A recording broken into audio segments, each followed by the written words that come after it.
په سلامونه او نیکو هیلو مارکلی کومه. خدای دې وکړي چې روغ او جوړ به یاست. نن ورځ زه غواړم ستاسو سره د یو داسې موضوع په اړه باندې خبرې وکړم چې کیدای شي ستاسو تر ډېره حده پورې دغو موضوع ته فکر نه یې کړی.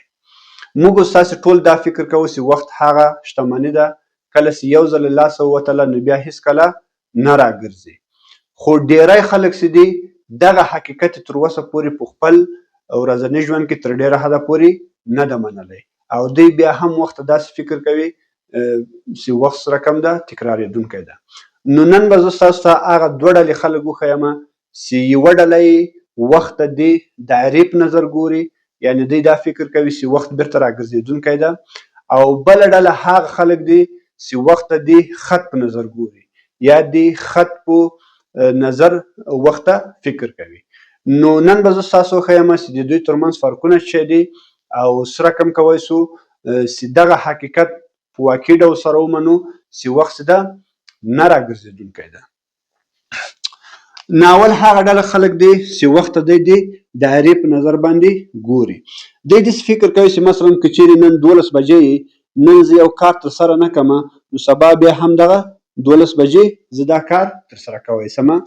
مثلا که چیرې زه په دغه هفته کې یو کار ترسره نه کړمه نو بیا دغه هفته خو بیا هم را روان ده، زه به یې په بله هفته کې وکړم.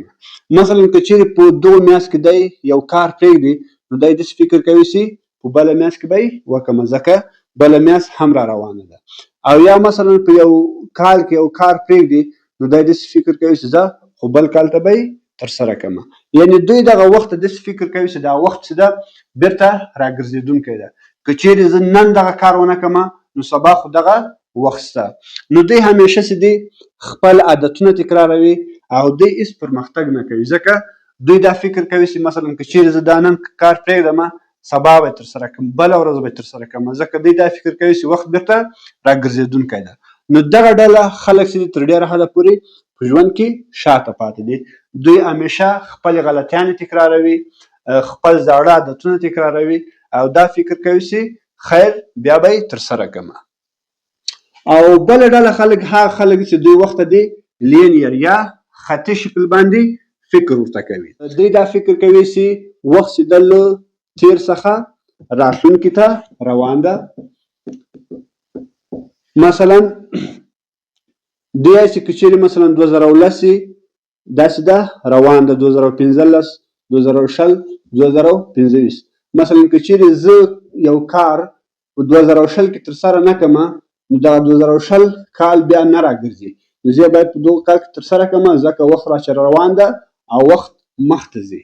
مثلا که میاشت داسې نظر کوي چې که چیرې زه دا کار په دغه میاشت کې ترسره نه کړم نو دغه میاشت تېره شوه، دویمه میاشت راځي، درېیمه میاشت راځي. نو دوی همیشه خپل کارونه په وخت سره کوي او ځکه دوی دا فکر کوي چې وخت راګرځېدونکی نه ده او وخت مخته روان ده.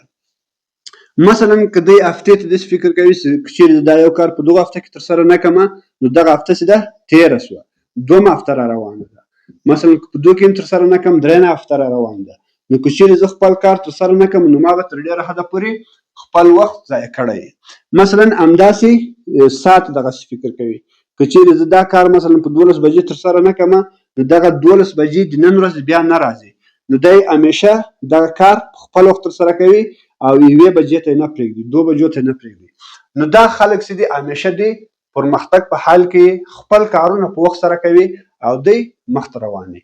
خو دغه بله ډله چې ده دا همیشه خپلې غلطیانې تکراروي، همیشه په دې فکر کوي چې زه خیر که نن دا کار ونه کړم نو سبا دغه ټیم را روان ده. نو دوی چې دي همیشه شاته پاتې وي او هېڅ پرمختګ نه کوي.